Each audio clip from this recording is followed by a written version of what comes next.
recording this meeting. So can somebody post the link in this chat? Oh, if possible. I put in the. Thank you. Yeah. Okay, nice. Okay, so is there anyone want to try this design?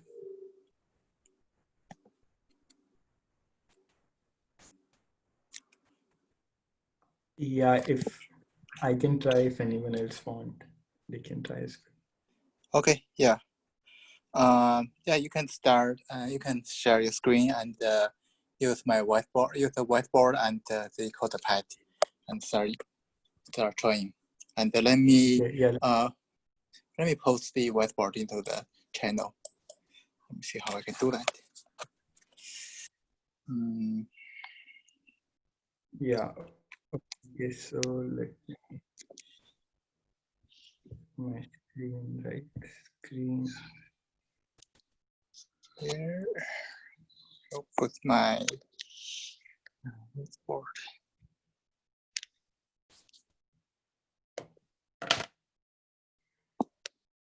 Okay, here's my whiteboard.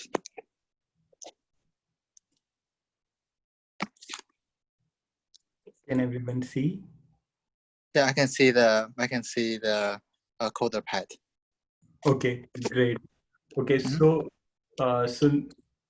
we are designing a distributed file system for Mapreduce job, right? So basically, what we are saying is that we have so much data that that data cannot fit in a single machine. So so first we have to store that data on multiple machines in a distributed file system. So one part is storage. So storing the data in multiple files across machines, and then we have to access that data from the machine. And to a user who is using my APIs, to him, it should all seem like a single machine, and I should be doing behind the scenes all this task, right?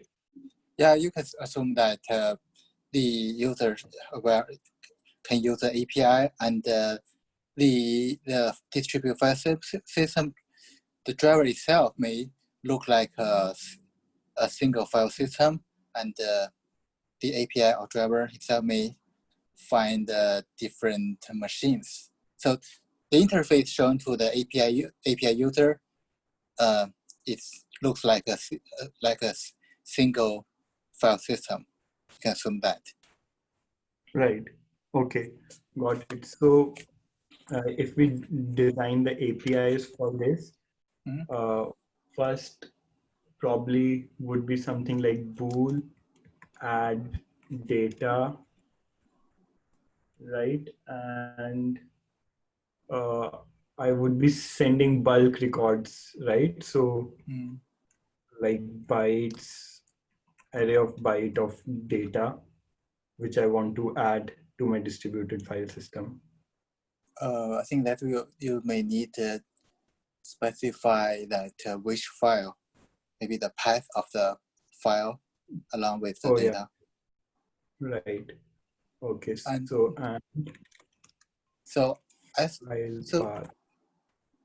okay. And in this file system, I wonder that you said add data. So is this adding data into any position or some specific, or from the beginning or from the end?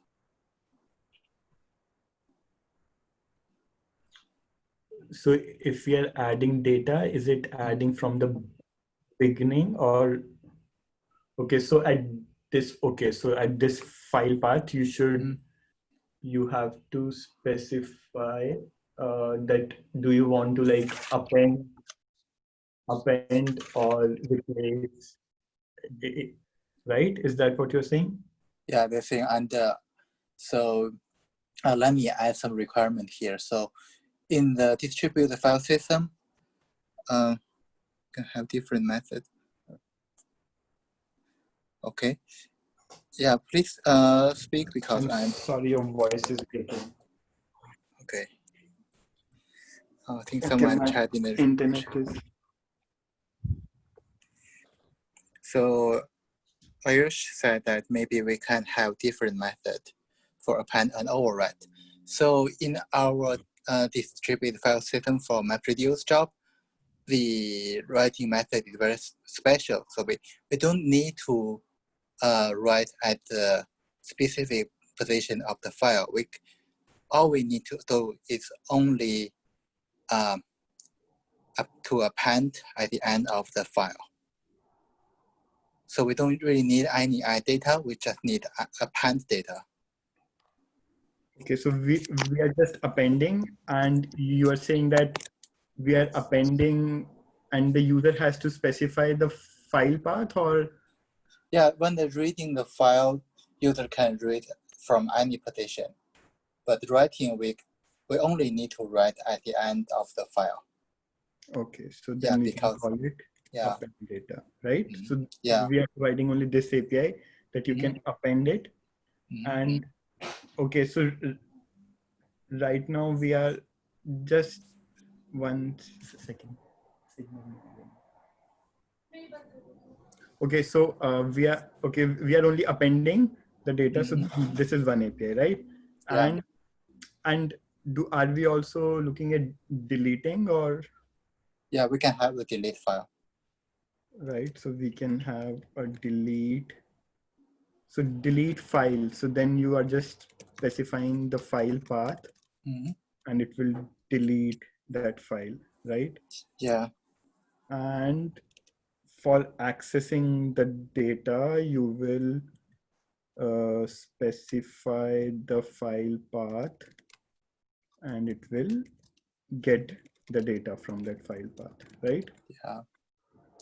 And you can put the position in the other parameter. And why is that? Why would the user has to specify the partition? No, not the position. Sorry, not the location, whatever. Because user may want to read only section of the file. So this is the file path, and at this file path, he might want to access only some part of it. So he will, so he can say that seek at this location in this file path and give me those bytes. Is that what you're saying?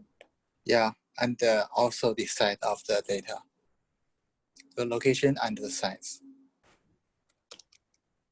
Location and size. Okay, then okay, then it will go to this location and it will pull up that many number of bytes, which is specified in the size. Okay, okay, yeah. Okay, right. So these are the main APIs. Okay. So get, append, delete, and get, right? Okay. Yeah, maybe there could be a create file, but that can be part of the append data, actually. Okay, so the append would take care that if the file does not exist, it will create a new one, right? Yeah, we can do that. If that's not really important. File not exist, create one, right? Okay, so yeah. Okay, so now we have this, we need this API. So like, I just want to do some whiteboarding and try to see what the overall design of the system could be. I have the link for the whiteboard so that people can write things there together. Right. Okay. So has someone posted the link in the Zoom? Each said that can we expect the files to be that less than max value, I guess. Okay, let's assume that file size can be very huge. Yeah. And maybe 64-bit of the file, and integer max value. Well, how much is integer max value? 2 gigabyte. Yeah, I think that's 2 giga. Yeah, 2 giga. Yeah. Okay. Yeah, we can try from there. We can say that file is less than 2 giga, but usually 2 giga is a pretty. Yeah, maybe that. I'm not sure. Let's assume that 2 giga is max size. So file, so here we are saying that a file size is less than 2 gigabyte. Is that what you're saying? Let me check. But okay. So how does this matter? Like, isn't it that we are creating a distributed file system? So if this file is big enough to fit in a machine, we will distribute it across multiple machines, right? So why? So the files usually, let's say several. I think several gigabytes is reasonable. So we need to make the file bigger. And let's assume that it's the size of the file, the maximum size of file is less than the long max value. So it will use 2 of 63 bytes of data. So, and each file usually is maybe, each file can be, let's say that 10 gigabytes on average. Okay. So, and this file system runs on different machines, and we need the file system to be very reliable. So one of several, if the several nodes is down, and it won't affect the whole system. oh, okay. So, right. So we want the system to be reliable, that if one of the machine is down, still user can access his data, right? Yeah, maybe 10% of data, 10% of the machines are down, or in the maintain status, like we are upgrading the system, and people can still 1%, 10% too high, I guess. Then we can still access data. Yeah, maybe that should be 1%, not 10%. 10% is a little bit too much. Okay. And if more than 1% machine is down somehow, then we will return like server error, right? That. Yeah, then we will say sometimes some data may not be available, some data may be. Like user may expect that when we read certain part of data, and if the nodes storing the data are totally down, the user will get the error result. Okay, it will get error result. Okay. Yeah. Right. So this is one part, and then the other part is that how are we going to think about consistency? So let's say if the user is writing at a particular file path, and some other user is also reading at that file path, so he gives a read request, then what we are going to do? So if multiple users are reading, it's fine. But if someone is writing at the same file path and then other user is reading, okay, so then what we can do is, because we are only appending the data, so while our append operation is not complete, the read should return whatever data was before append. And yeah, so if the appending not finished, the user will, another user who is reading that section data will get the result that data are not available. And by the way, append data will return the position of the file appended. Will return the partition. What do you mean by partition here? Sorry, the position location. So if the file is 100 bytes and we append 20 bytes, so the append data will return the value of 100 because that's append data function just append the data at 100 position 100. But why would someone need the location after appending the data?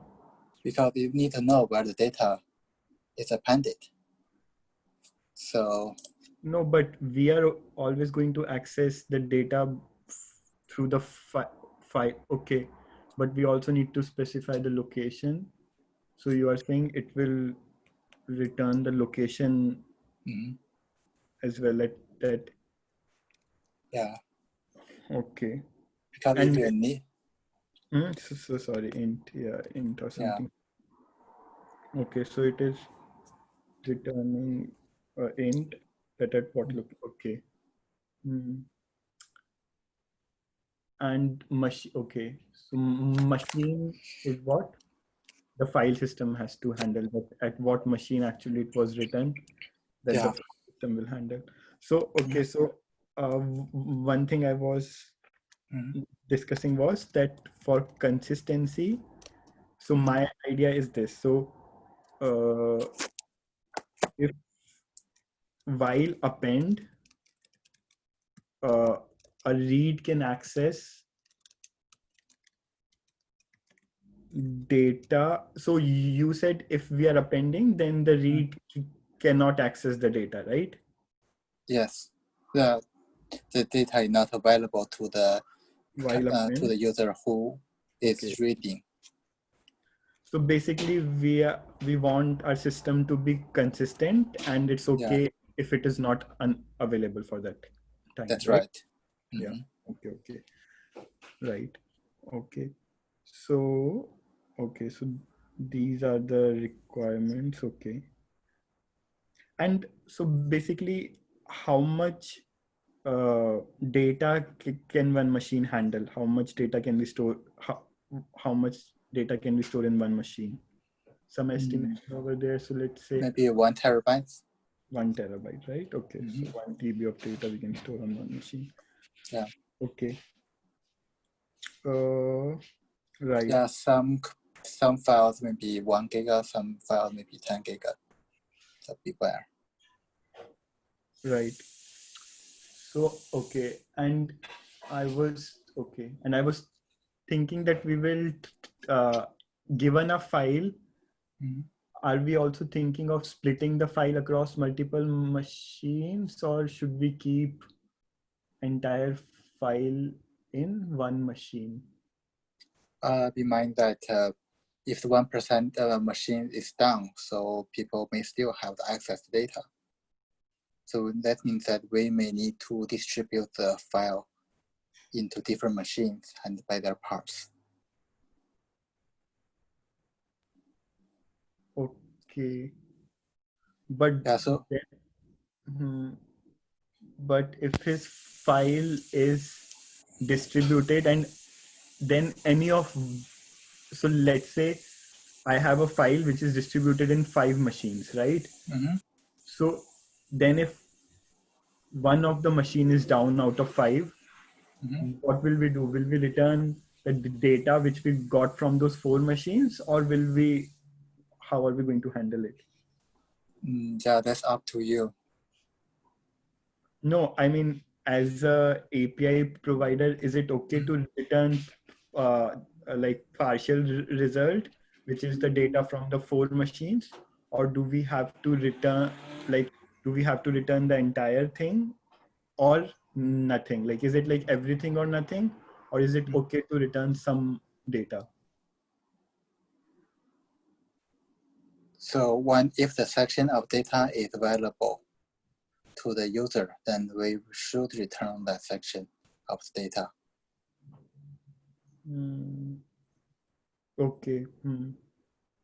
Because you will have file partitions, and if one one partition is down, we still have 4 different partitions.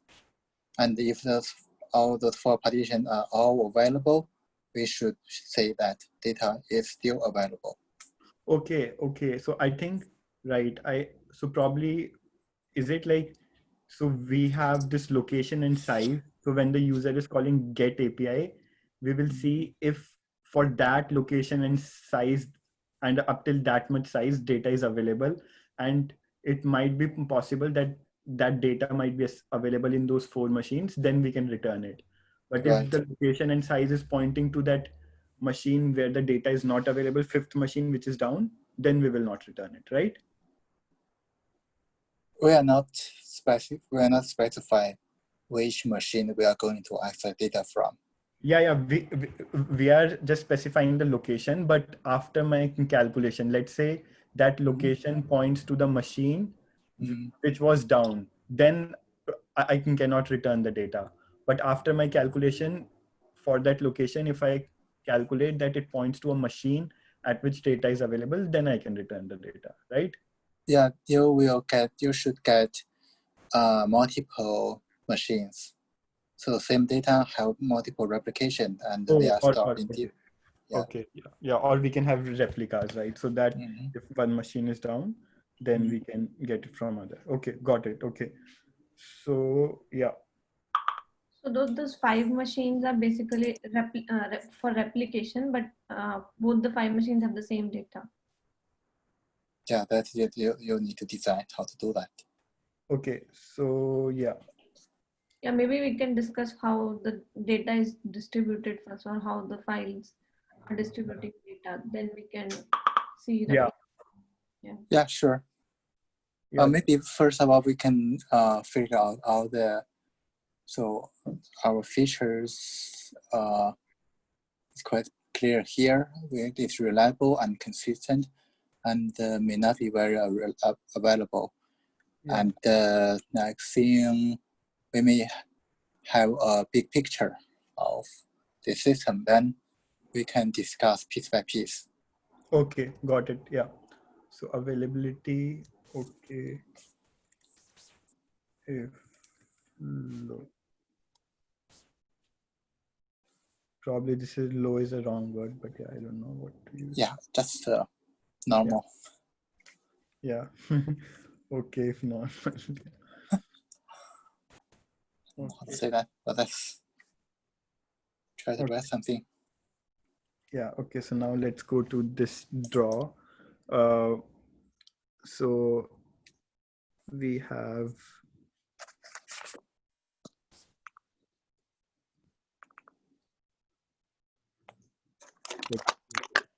some machines.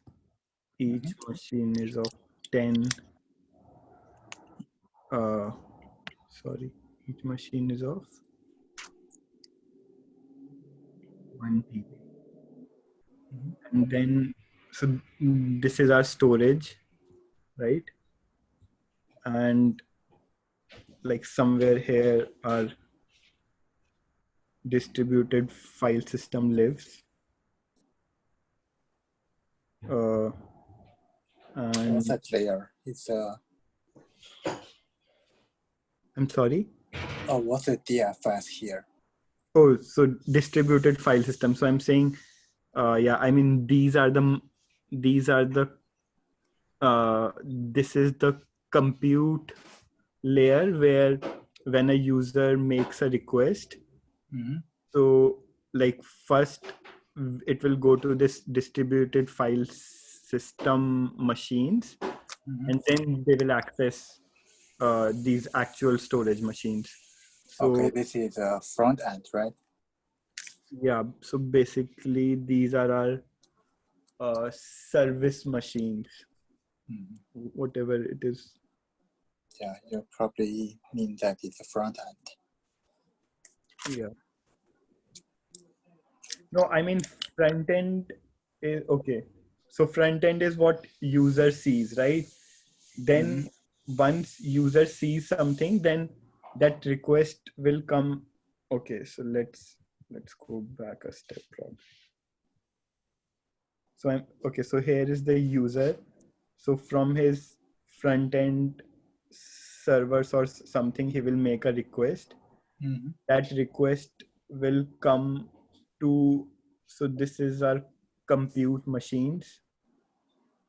So this request will come to our compute machines. So like there will be a load balancer or something, and these requests will come to our compute machines, and then this compute machines will do some calculation that to get this particular file, what all storage I need to access, right? Okay.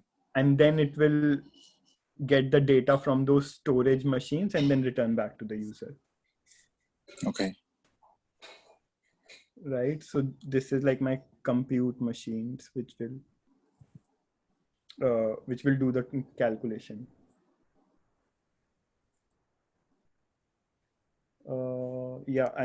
So like front end machines would be the one which will be doing authentication, UI, API, and all those things.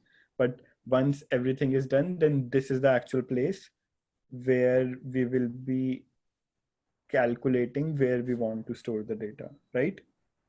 Mm-hmm. So yeah, so now the main component is designing this compute. How should this compute store and access the data, right? Yeah.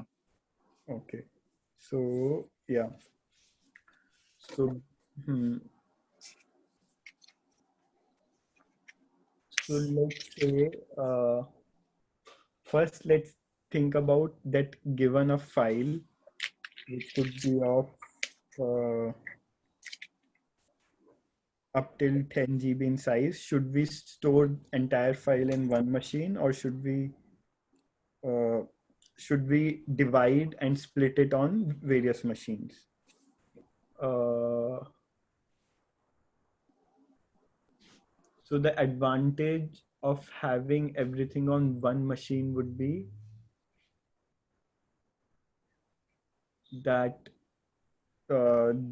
you would have to make requests to only single machine to get the data.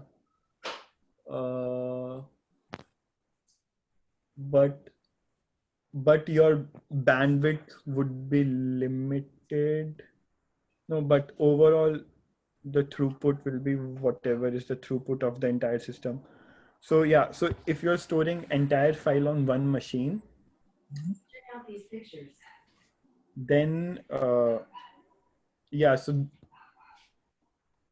yeah, and let's say you are also doing the replication at each machine level.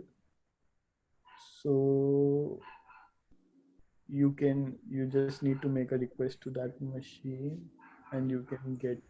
So yeah, so I think from this. What if there are maybe technically 1 terabyte of data, and one you say that we already have 10 files. Each file is almost 100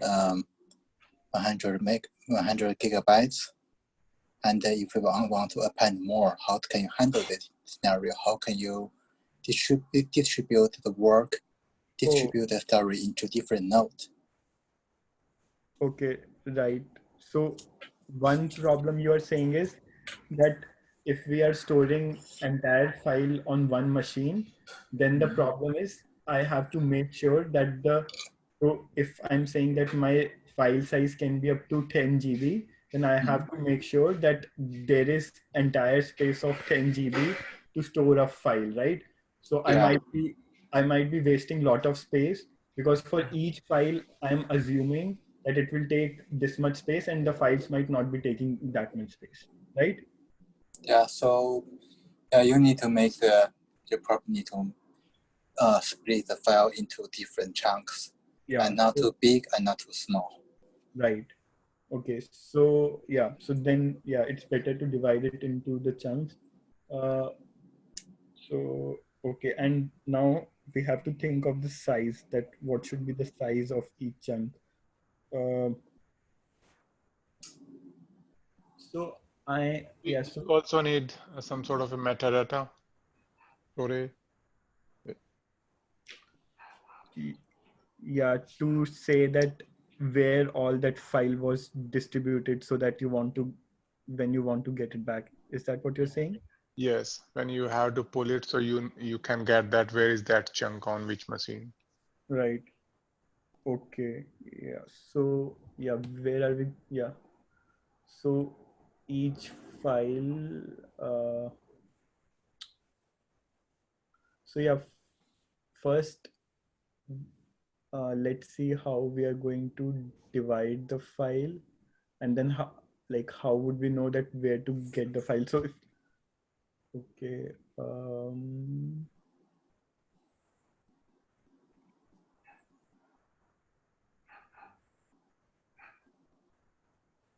Maybe you can start that metadata should be accessible from your compute layer. Okay. Okay. Or okay. So yeah. So we have like kind of another machine which has like indexing kind of thing that uh, for this file uh, you need to go to these locations, these machines to get the data. Like I don't know, like it's like something like Zookeeper or something where you can have an index maintained that for this file, this is the metadata, and metadata represents uh, what all machines you need to go, those machine IDs where you need to go to get that file, right? So now, whenever you get a request to store a new file, you will make a decision like based on hash or something, and then you will add those machine IDs to this index. Whenever you have to get a file, you will access this index and get the list of machines and then access the file, right? Why do you need a zookeeper? I mean, I think I agree that we need some index to map the file to a list of nodes and replications. But Yeah. why the servers need to be zookeeper? Okay, no, I don't know about Zookeeper at all. Okay. I just thought like that is meant for this kind of thing.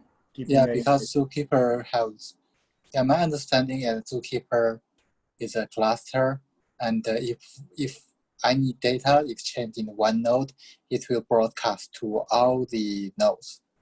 So if, for example, in the files in such file system, if we may frequently add new items, and it will broadcast to all the nodes. So there could be a lot of noise in the network, and also the Zookeeper. I heard that Zookeeper store all the data in the memory, so there could be a lot of data there and a lot of traffic.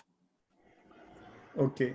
Yeah. Maybe we can use some different data storage that can handle such mapping from file path to the storage nodes. Yeah, I mean, we can have some like we can either write our own service or something which will have like this kind of a hash index, that file and list of metadata. And this system, whatever system we are designing, it will have its cache, it will have its storage. So each index you will store in the storage, and then you will also have a cache for the frequently used files, so that you don't have to go to the storage to access the metadata of those files. So yeah, this could be just another standard system of storing index, which is backed up on a disk and also has the recent things on cache, right? Yeah. So yeah. Okay, so yeah, so now, yeah, so that's good. So now we have this thing solved, that we will split it into the files. We can the size of each the size we are storing on each file could be based on that how much throughput our network has. So like if we are storing too small file, then let's say my network throughput is uh, 1 megabyte per second. And if I'm storing a file of 100 KB, then I'm wasting my bandwidth, because in that one request, I could have got 1 megabyte of data, right? So based on that, like based on those parameters, I can decide what is the optimum file size I need to store. So let's say that size is, I don't know, something, let's say 5 megabytes or something, right? Yeah, usually you can assume that this is for the system extend for the Mapreduce system. So usually a file can be usually at least 1 gigabyte. Okay. So What you are saying, that the MapReduce system will do this calculation dynamically, or is it fixed? not fixed. So let's assume that in this in the distributed file system, usually files are larger than 1 gigabyte. Right. Okay. Okay. Yeah. Maybe 1.1 gigabytes and 2.2 gigabytes, depends. Okay. So you are saying that 2.2 gigabyte is the total size of the file, or Yeah, total size of the file. total size of the file? I was talking about that what is the chunk we are storing on each machine? So like how much size we are storing on each machine, how to decide that? Yeah, that depends on the usually how big the file sizes are. So let's assume that the chunk can be 0.1 gigabytes. Right.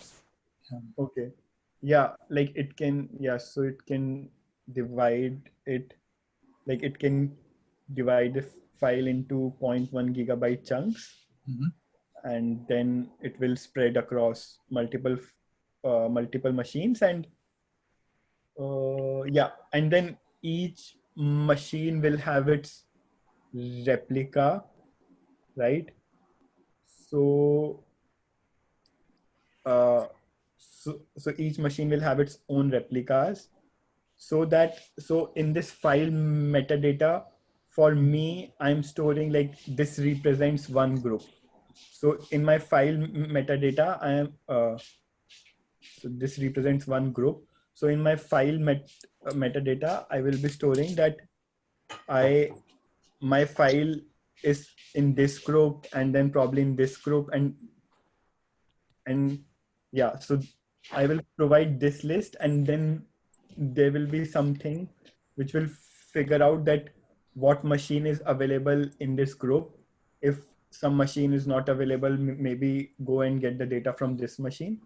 So that is one separate component, right? Which will get me the data, any available machines from this group, because all the nodes in this group have just replicated data. So you said that in each group will contain its own replications. Yeah. So the group has the replica, and now my indexing scheme, like it does not have to care about which machine is up or down, what to store. It will just store the group. And now like there will be another layer which will be saying that in this group, like if I want to load balance, let's say this machine was getting a lot of requests, machine one, right? Then send the request to machine two, or let's say if the machine one was down, then send the request to machine two. All that load balancing and availability will be part of this layer that, yeah. So, right, is that how we can? Yeah, we can do this way. Right. I just wonder that in each group, we may need to distribute the node into different zones or availability domains, whatever they are. Right. Yeah. So I mean, that is like another separate discussion, which is a replication discussion, that how will we Yeah. replicate so that we can ensure maximum durability and availability of data.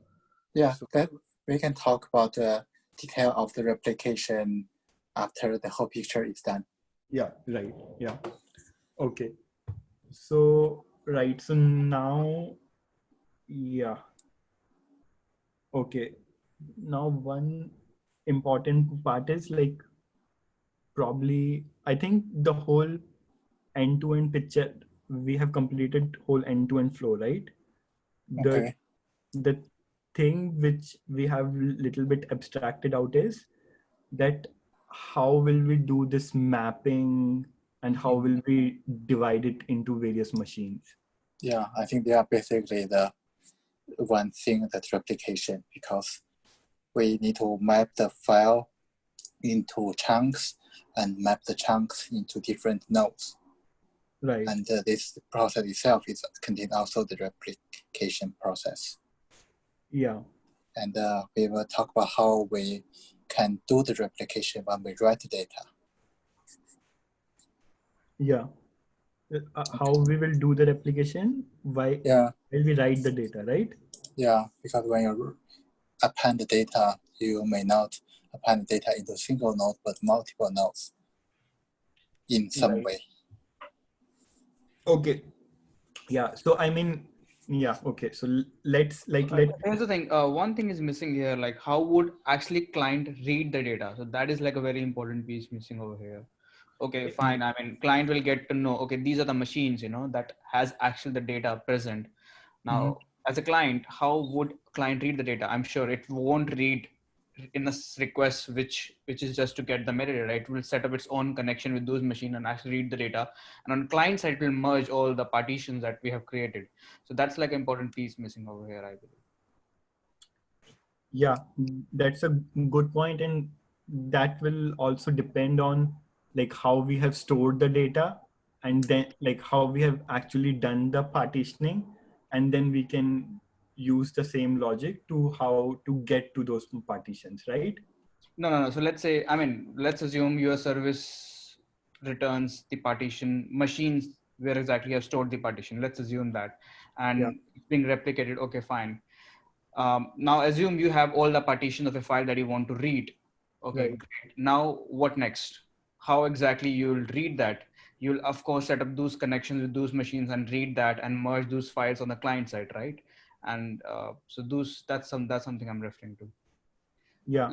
For a second, assume we have all the partitions. Let's say 3 partitions you want to read of a file. Now what next? How would you do that? And assume you have the machines as well where you have stored those partitions. Now what next?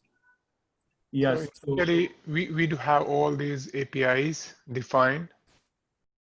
So the read API is actually where we have to pass the pointer from where we have to read the data.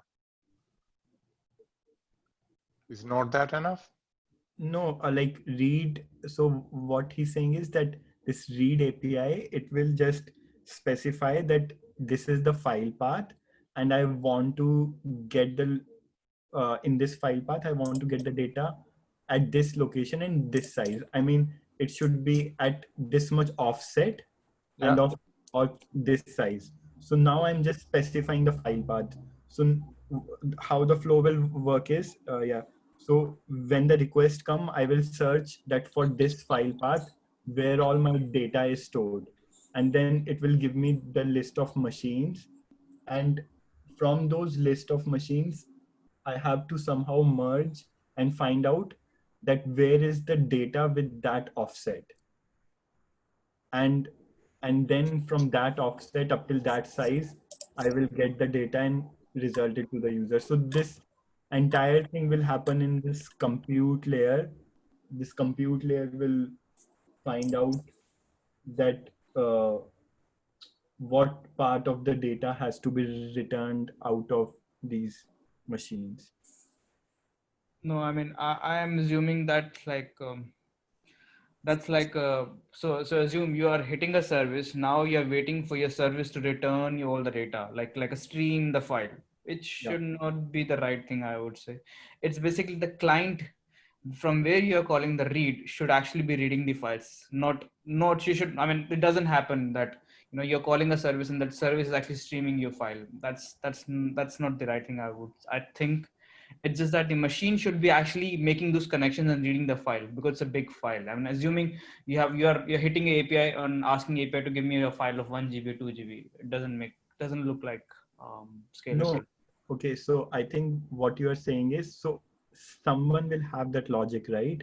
So you are saying that logic is sitting on a client, but I mean, it's not that simple of a so first of all, what do you mean by client? What do you mean by client here? Client here is like, let's say, I mean, So any client. I mean, so for example, Mapreduce is running a job.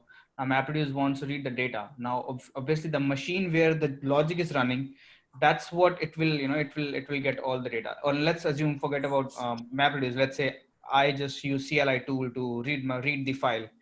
Command something like, okay, get me this particular file. So what it will do basically, it should have some sort of library. That library will actually, first of all, get all the machine names where a file is present. Okay, now you have all the things. Now it will actually set up the connections, TCP connection with those machines, and fetch the file on the client machine.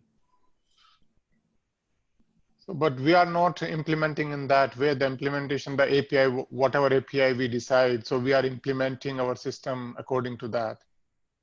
It's not like we have to make a single API which will return a stream of the big file. Hi guys, maybe we can do this way. So we can leave this API way, and other than that, after we talking about replication, let's talk about how to handle the streaming. Is it okay? Yeah, agree. Okay, I'll put in the coder path what we want to talk. Okay. Stream reading. Yeah, we will go back here later.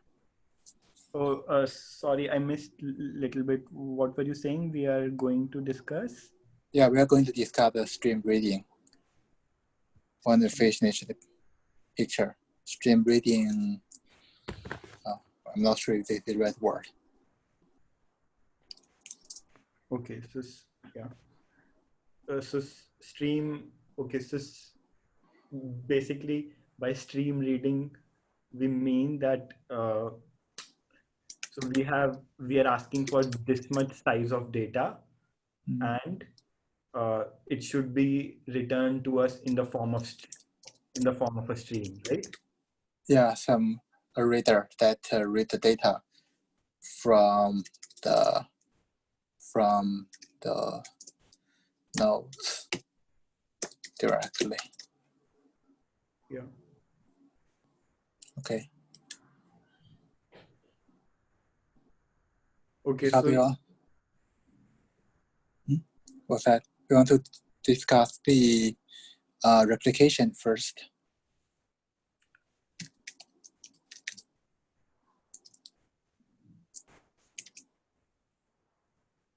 Okay, so are we discussing replication first? Yeah. Okay. And then we will leave some time and we talk about how to stream this thing. Stream it. Okay. So replication. Yeah. So to replicate the data, now let's say we are building a replication service. So there could be multiple ways to replicate. So one we could follow is like this master slave pattern, right? Where we are writing the data to the master node, and then asynchronously it is being copied to all the slave nodes, right? The advantage of this approach is it's like simple. The system will just make a request to one master node, and it will, when it writes to that master node, it will return success. The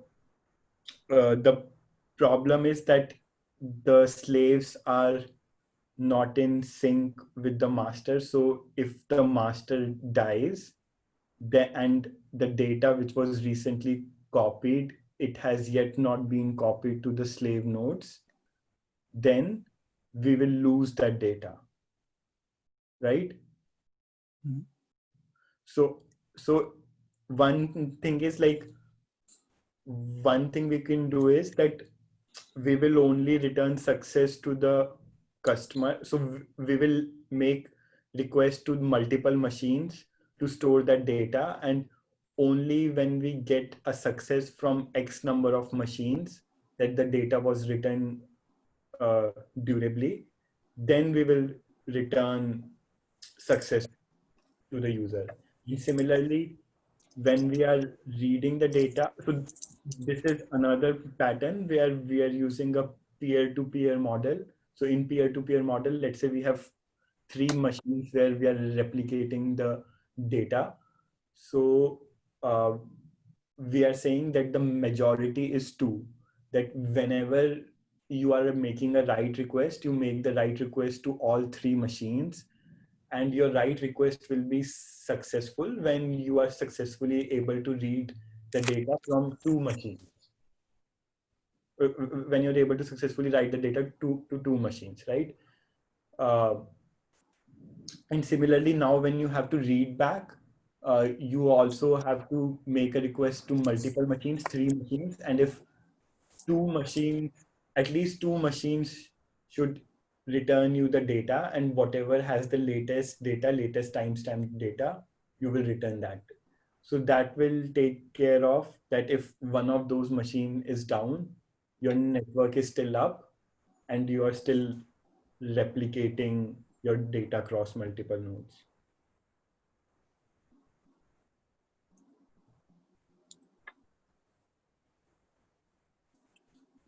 So I'm a little bit lost. So do you know how many replication, async or sync do you want to do? How many replications we, okay, yeah. So first let's talk about how many replications we want to do. So generally, like I have seen that the 3 replications are usually enough to consider the data durable enough, and those replicas should be like geographically separated, right? So probably 2 of the replicas should be in one geographic location and 1 should be in another. And so we can have these 3 replicas where we are storing the data. Okay.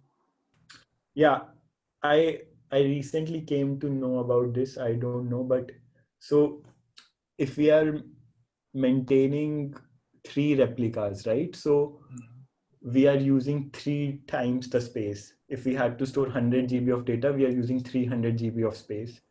So there is something called erasure coding, where you encode your data in such a way. I mean, it's a little bit too much deep, but where you encode and store the data in such a way that you won't need 3 times the space. You might need just 1.5, 1.2, or 1.3. That depends on the encoding. But still it will have the same durability as you would have get if you would have stored on like 3 times the storage space, 3 machines. Okay. Yeah, Yeah. I know that there's such a. I think that algorithm used for read or whatever. It is called erasure coding. If someone, yeah, I don't know much about it, but yeah. Yeah, but thinking about disk is pretty cheap nowadays. I'm not sure it's really needed. Yeah, I mean, it is cheap, but like think of the scale that if once you have done this, like you have reduced your overall cost from 3x to like 1.5, right? So let's say if you had overall in your organization, if you had 1 million machines, and now if I'm saying that, hey, you need only half of those machines, so at that scale, it will make a difference, right?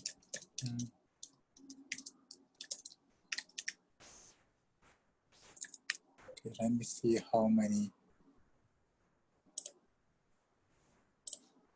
Yeah, that's reasonable.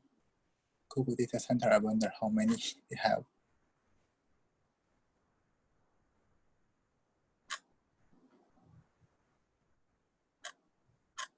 Yeah, anyways, there's a lot of data. Yeah, we can do that way. Yeah, so I mean, yeah, so this was a little bit probably, I don't know if it was relevant, but yeah, so simple case. So we are having 3 replicas, and then what we are saying is that whenever you want to read or write, you should at least read or write to 2 nodes, right? Yeah. And yeah, so so in this case, even if one of the machines is down, then still you can access your data. If 2 machines is down, then probably your data will not be available, and you would have to wait for one more machine to get up. So you could have some background process or something which automatically wakes up if 2 machines are down, and then it copies the data. Okay. And leaves the system available again. But for that much time, the system will be unavailable if that happens. I mean, that group will be unavailable. So if someone is trying to access that group, then he will not get the data. Okay. Right. So is there anything more we want to discuss in replication? Yeah. So because I'm thinking about some a little bit different than this. So I'm thinking about rather than putting a group, maybe we can put all the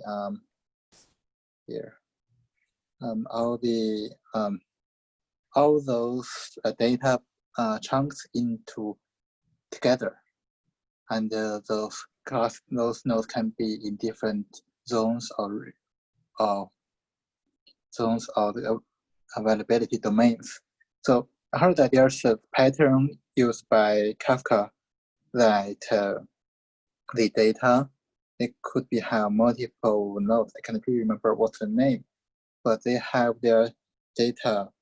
One copy is in the, which one is call this there's a master node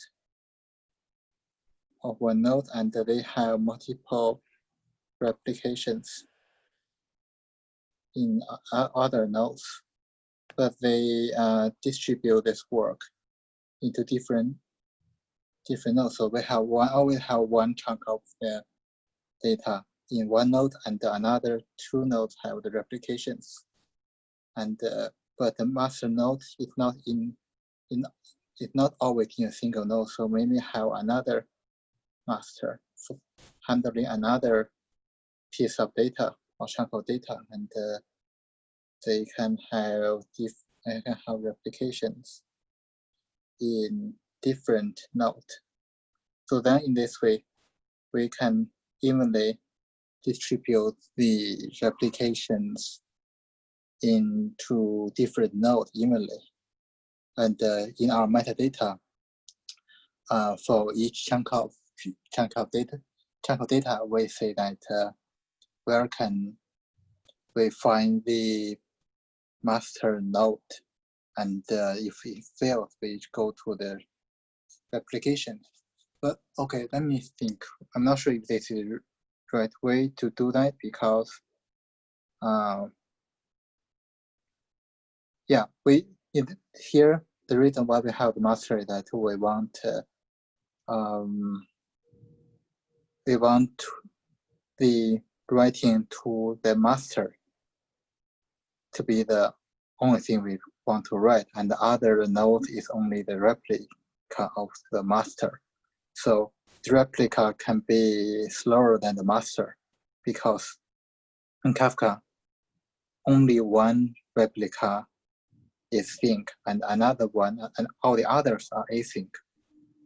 So then in this case, we can always guarantee that at least if the master node, if the node contains the master data is down, we can switch to the at least one node we can switch to. Yeah, so this is my idea. And I'm not sure if you put a partition is the right thing, because then we have to worry about where to put those nodes. If we put two nodes together, then they may be done together, because one of the big issue in the cloud environment is that network may fail. And when it fails, a lot of nodes together will fail. So yeah, this is my thinking. Yeah, this is my idea. Maybe different. I'm not sure which one is better or not. So you are saying, you are saying is that, so let's say we have 3 replicas. So the request will come to first master, and then to one replica we will replicate synchronously, and to other replica we will replicate asynchronously, right? Yeah. So okay, so then your response is successful when you have returned to at least 2 nodes, because this is synchronous. Yeah. And then this node can replicate from this asynchronously. Yeah. Yeah, we have a background thing doing this work. Yeah. And now when so now when this node master dies, then its synchronous replica will be the new master, right? Because that has the latest data. Yeah. And the another replica may or may not be master, because it's the replication may still in progress. Yeah, so then this replica needs to find its another. So this replica becomes master, and probably it needs to find its synchronous replication partner, right? Yeah. Yeah. And also, I think what you are saying different, I think your design, how it is different is in my design. I was saying that, so each node, each replica represents exactly same data. So I have same data in replicas. But I think what you are saying is that so my file replica might be in another machine, and that machine will have this file as a replica, but it might not have other files which are present in this machine. It might have replicas of other files from different machines, right? Yeah, I just want to sure that because we have multiple nodes, and the data should be distributed as much as possible. So like we have 1 here, and 2 maybe here, and 3 maybe here, and 4 maybe here. So yeah, as random as possible. So then if we have 1 node down, and multiple nodes down, they may not affect everybody. So yeah, this is.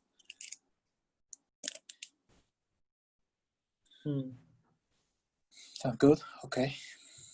Yeah. Okay. So yeah, and do we have any questions? Because I think we may need to talk about the stream reading. I'm just curious. Oh, sorry. Go ahead. Oh no, I just say that. Do we have any question for this? I was just thinking if for some reason you have to prioritize now the availability over the consistency, how would you change your design? Would that change a lot, or would you just tweak? I don't really understand what you're trying to say. Can I say that?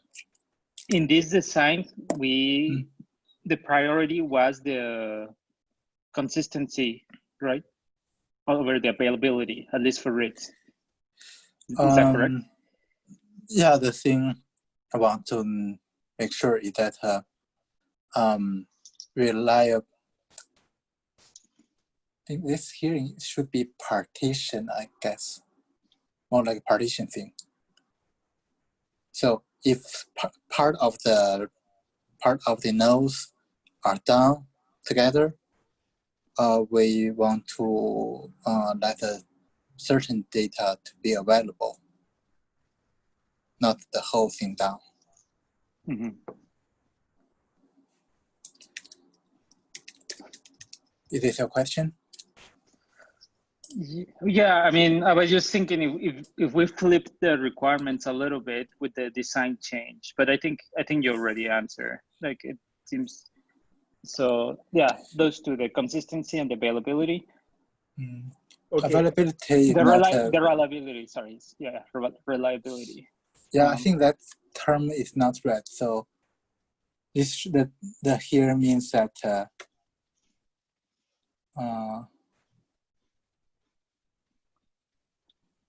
yeah, availability.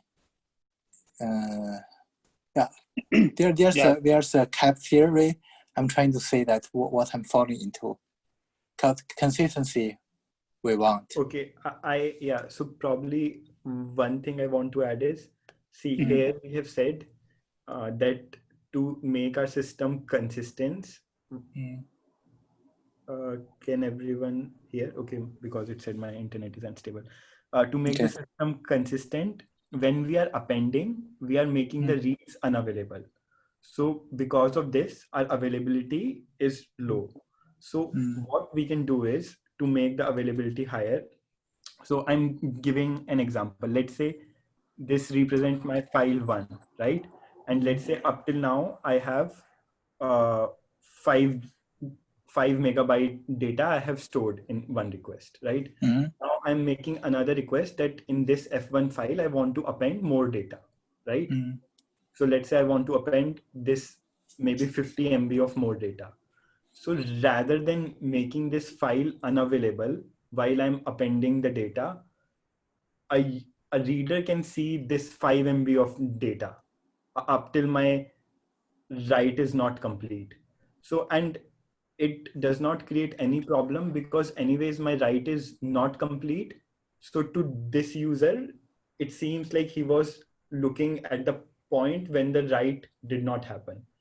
Once the write completes, then he can access the full file.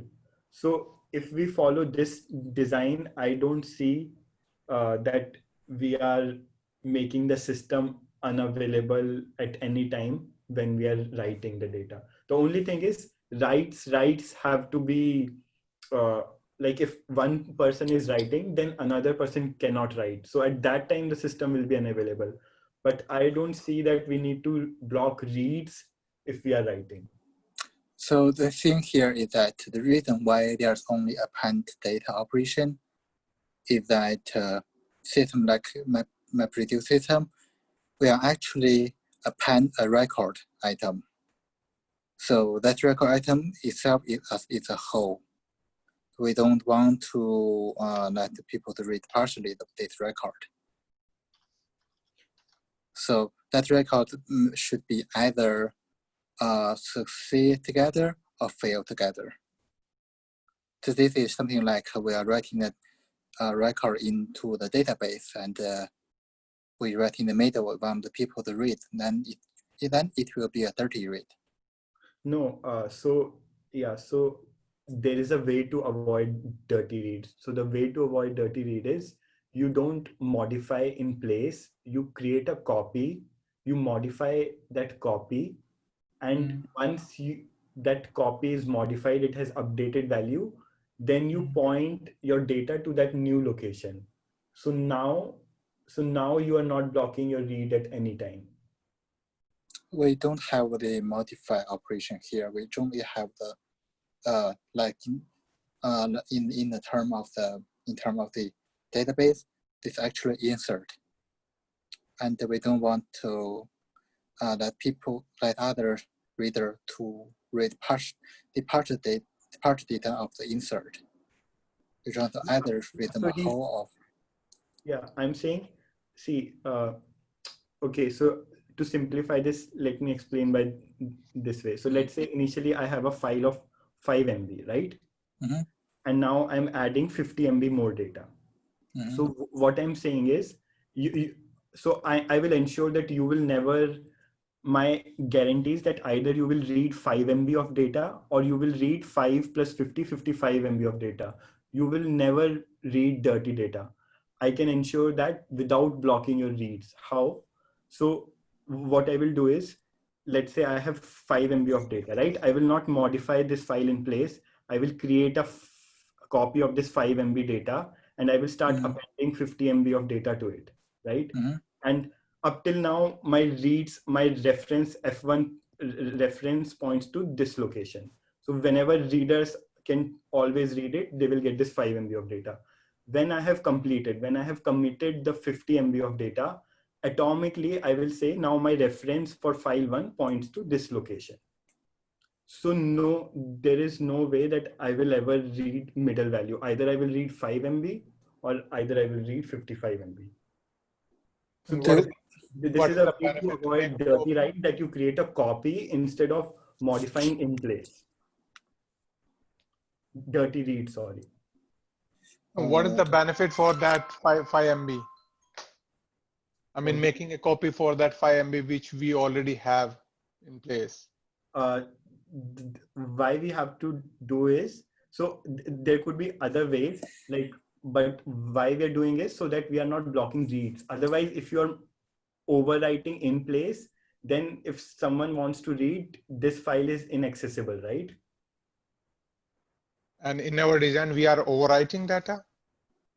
My understanding is that, I mean, we for each each write, we will create a separate block. Yeah, if we are doing that, then also it's good. Yeah. So, but I think Hiran was mentioning that we are like modifying it in place. We are opening this file and adding data in place. So I was saying, if that is the issue that you are saying, if you're modding this file in place and you see a problem with dirty read, then you can create a copy. If you are ensuring that whenever you are writing new data, you just add to it and you are not modifying something in place, then yeah, then also you don't have any problem of dirty reads. So then also you can read the data.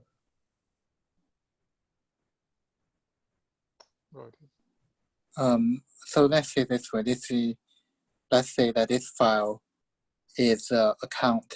So this is so this is basically a count of data, like so we are transfer money from A to B, and this record will be something like A plus 5 and B minus 5 together.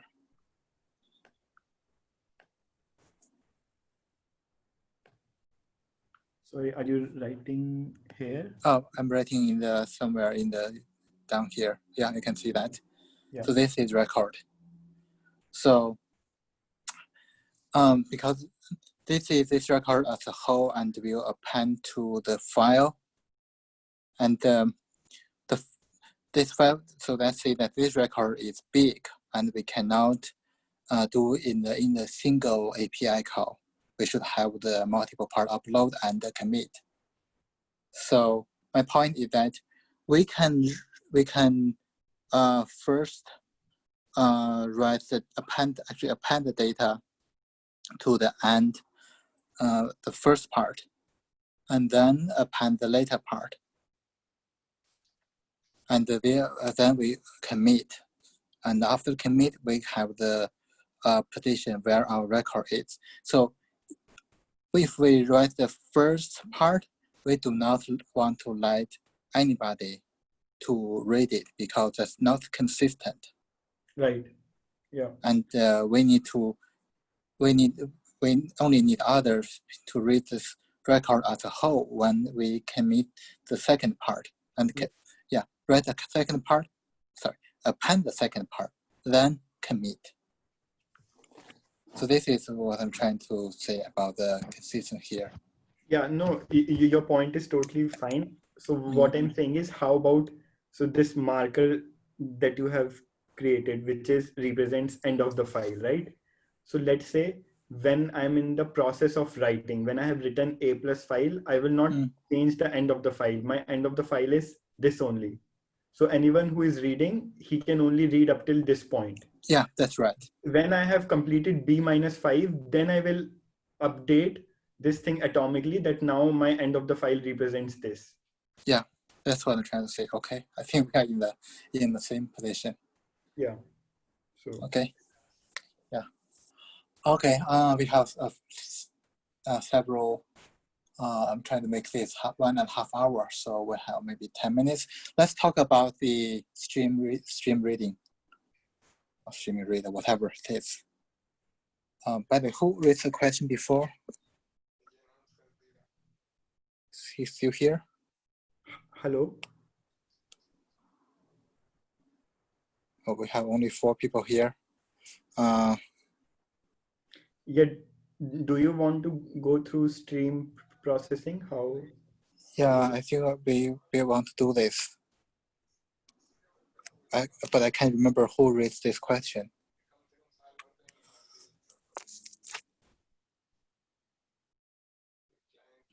Okay. I'm not sure the person who raised the question is still here, but let's think about this. So if we want to stream reading, we will have to can you yeah, I think it's fine. So my thinking about streaming is that rather than have a concrete API, how about we put part of the work into a library? Mm. So this library itself acts as somehow like API, except that it may expose some details, like where you can read data from.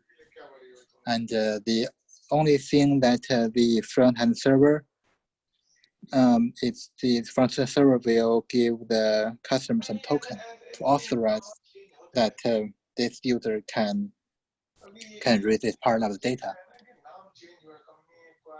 So we convert the API into the driver, and we can use that to read from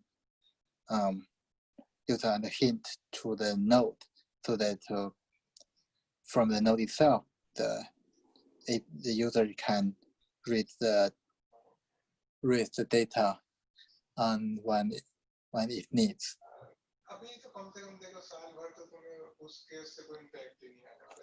Someone is talking here. Yeah, I can hear some noise. Okay. Yeah, this is my idea how to do this. What do you think? What do you guys think?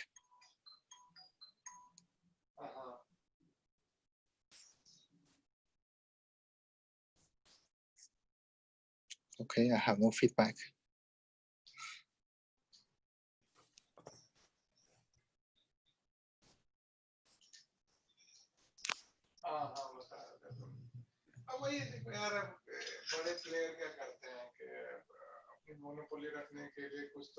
Okay. Yeah. Can I think. Yeah.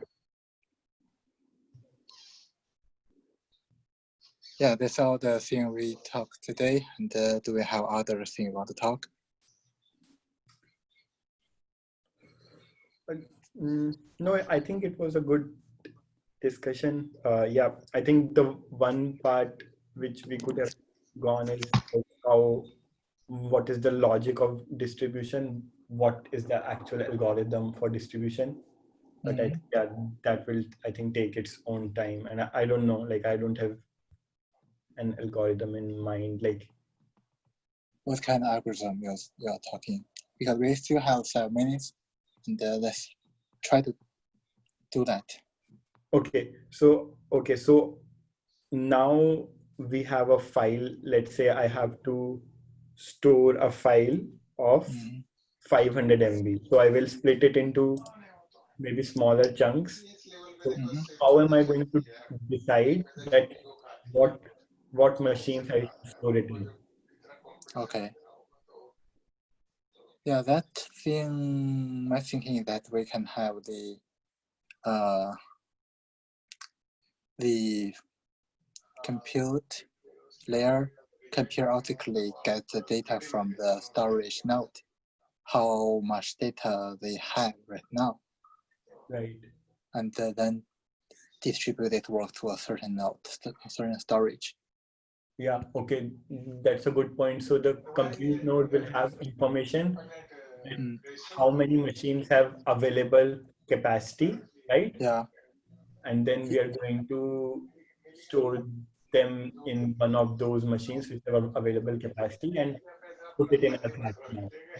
Yeah, it won't be very accurate and it won't be all the nodes. So that we have say that we have several compute nodes, and those compute nodes may only hear the status from a partition of the storage nodes.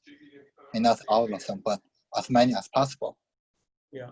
So this compute nodes, we know that maybe the first storage node have the free space, and the second compute node may say that the fifth storage node has free space. It doesn't matter, as long as compute nodes can say that, okay, this certain node is pretty free. It can assign this node to store the data and write it to the metadata server. Right. Yeah. Yeah. And then, yeah, probably we can also have some retry logic or something, right? That if we were writing to some node and if it fails, we can internally retry before returning error to the user. Oh, I can hear that. That's very clear. Okay. Okay. Yeah. No, never mind. Okay. Yeah, I think it sounds good. I think we have covered almost all the components, right? Yeah. Yeah. Okay. Okay. So if no other questions, we can stop here. Yeah. Sound good for other two of you? One of them is busy talking somewhere else. I think there's only one person. Okay. CD. I think CD is okay. I don't know the name. All right. I think we can stop here, and I will try to put a record of this Zoom meeting somewhere if I find a place. Okay, sure. Okay. Okay. See you guys next Thursday at the same time. Yeah. Bye. Bye.